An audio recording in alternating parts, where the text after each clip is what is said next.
Prise en charge, compte bloqué ou AVI. Quelle est la meilleure méthode pour vous de financer vos études en France? Quelle est la meilleure méthode auprès de l'ambassade ou des consulats de France?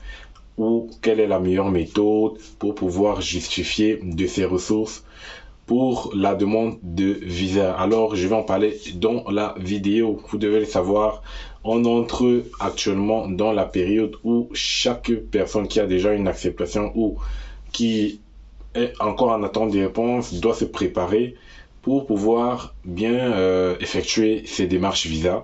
Et donc, c'est une période très importante et très décisive où il ne faut pas se rater parce que vraiment, c'est un pied en France et vraiment, vous devez mettre toutes les chances de votre côté. Donc, c'est pour ça que je suis là. Je fais des vidéos pour vous aider. Donc, n'hésitez pas à vous abonner, à liker et de cliquer sur la cloche de notification. Donc, abonnez-vous, c'est le soutien, c'est tout ce que vous pouvez faire pour moi. Et moi, c'est tout ce que je peux faire pour vous. Donc, n'hésitez pas à vous abonner et partager les vidéos. Donc, générique.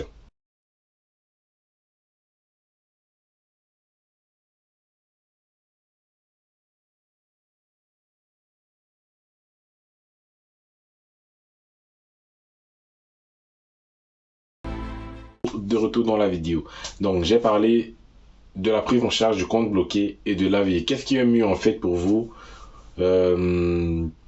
pour justifier de vos ressources financières? Alors, je vais commencer d'abord par vous détailler les trois différentes méthodes et ensuite je vais bien évidemment vous donner quelle est la meilleure méthode pour vous. Donc, je commence par la prise en charge. Donc, la prise en charge, vous le savez déjà, bon, il y a peut-être certains qui ne connaissent pas encore. La prise en charge, c'est quoi? C'est une méthode de financement de ces études, c'est-à-dire vous avez un garant en France, dans un pays de l'Union ou dans un pays de l'Union européenne, voilà, qui se porte garant pour vous de vous verser une certaine somme pendant toute la durée de vos études, une somme mensuelle pendant toute la durée de vos études. C'est-à-dire, vous ne déboursez rien, mais votre garant vous envoie de l'argent par mois. Donc, c'est ça qu'on appelle une prise en charge. Donc, vous êtes pris en charge par un garant. Voilà. Et maintenant, en dehors de la prise en charge, il y a bien évidemment le compte bloqué. Alors, c'est quoi le compte bloqué? Le compte bloqué, c'est-à-dire vous mettez une somme dans un compte bancaire comme son nom l'indique, notamment la somme demandée par les consulats, 7 380 €. Vous bloquez cette somme-là directement dans un compte bancaire. Et voilà, en fait, ça vous fait votre compte bloqué, votre argent est déjà assuré à l'intérieur. Et donc, l'AVI maintenant, qu'on appelle attestation de virement irrévocable. Donc, il y a des gens qui font parfois des comment dire, des confusions que l'AVI est le compte bloqué. Donc, vous devez savoir que l'AVI, c'est attestation de virement irrévocable. C'est-à-dire, c'est une personne qui s'est portée garante pour vous. Enfin, pas une personne qui s'est portée garante, c'est sur le compte en fait d'une personne, notamment de votre garant. Donc c'est à partir de son compte que vous recevez votre argent. Donc à partir de son compte, on fait des virements vers votre compte à vous. Donc c'est ça qu'on appelle attestation de virement. C'est-à-dire on prend de l'argent dans son compte pour virer dans votre compte.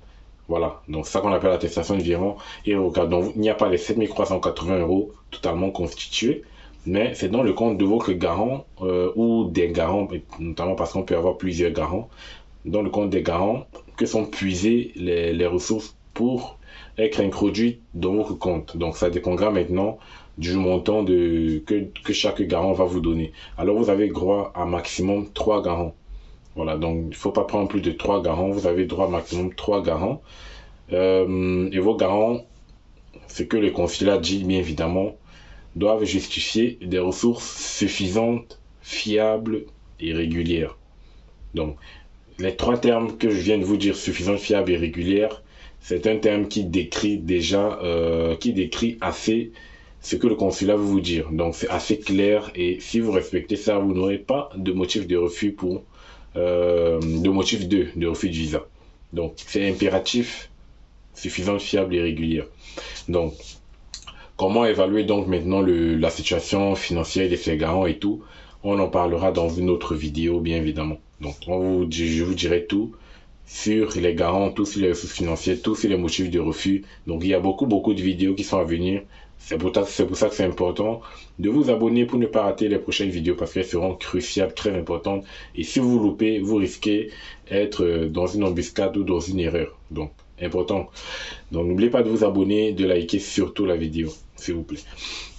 Maintenant, la prise en charge, je reviens sur la prise en charge parce que c'est une procédure qui est généralement négligée des étudiants parce qu'ils se disent que la prise en charge, effectivement, ça ne passe plus ou que ça ne passe pas, notamment dans certains pays ou bien enfin, dans tous les pays. Donc, je reviens dessus pour essayer de vous dire que la prise en charge, c'est une procédure qui marche bel et bien. Et donc, j'avais déjà fait des vidéos pour vous dire que moi, effectivement, quand je venais, c'était par une prise en charge, donc j'avais rien déboursé. Le problème de la prise en charge, il n'y a pas de problème, c'est que il faut juste que votre garant ait des ressources suffisantes. C'est tout. Il faut juste que votre garant ait des ressources suffisantes. Tant qu'il a des ressources suffisantes, et s'il vit en France surtout, vous aurez votre visa. Donc même s'il vit dans un pays de l'Union européenne, et vous aurez toujours votre visa s'il a des ressources suffisantes. Donc, quand on parle de l'Union européenne, c'est-à-dire les pays à proximité, notamment l'Angleterre, l'Angleterre ne fait plus partie de l'Union européenne, notamment l'Allemagne, la Belgique et tout, l'Autriche et tout. Donc, tant qu'il fait partie de l'Union européenne, vous pouvez avoir votre visa. Voilà, donc la prise en charge marche bien et bien. Ne négligez pas cela. Ça peut être un bon moyen pour ceux pour ceux qui n'arrivent pas à se constituer les 7380 €. Ça peut être un bon moyen pour vous pour pouvoir justifier de vos ressources. Donc, je reviendrai bien évidemment sur comment évaluer les ressources financières de son garant dans les prochaines vidéos. Voilà, donc c'est très important. Avant de prendre un garant, on ne prend pas un garant juste comme ça parce qu'il gagne 5000, 10 000 € par mois que vous allez dire que bon voilà, c'est mon garant. Donc, il y a beaucoup de choses à prendre en compte avant de prendre quelqu'un comme garant. Vous pouvez prendre plusieurs personnes qui peuvent se cotiser ensemble et vous donner de l'argent qui doivent atteindre, voilà, qui doit atteindre minimum 615 €. Donc ça, c'est la somme demandée par le consulat, minimum 615 € par mois. Voilà, donc vous pouvez bien évidemment aller au-delà, mais surtout pas en dessous. Et n'oubliez pas, une chose très importante, c'est que les ressources dont vous devez disposer doivent être en fonction du loyer que vous allez payer, éventuellement si vous payez un loyer. Donc si vous voyez que vous allez, pardon, je doublonne un peu. Si vous voyez que vous allez payer un loyer en France, il faudrait tenir compte de cela. Donc également, on parlera de ça au moment de l'analyse de la situation financière des garants qu'on fera dans une autre vidéo. Et donc, pour conclure la vidéo, prise en charge, compte bloqué ou AVI, toutes les procédures, je vous dis, toutes les procédures ont les mêmes chances de passer au niveau du consulat. Donc, vous pouvez opter pour la procédure que vous voulez. Donc, n'ayez pas peur de prendre une prise en charge ou de faire un compte bloqué ou de faire un AVI. C'est tous pareil, donc n'hésitez pas. Et donc, il y aura plein de vidéos, abonnez-vous et on parlera bien évidemment des pièces à fournir par le garant, des pièces à fournir pour le garant hébergeur, des listes à fournir pour la demande de visa. Donc, il y aura plein de vidéos dessus. Alors, je vous dis à la prochaine pour un nouveau numéro. Secret pour réussir, n'hésitez pas à vous abonner, partager, liker. Ciao.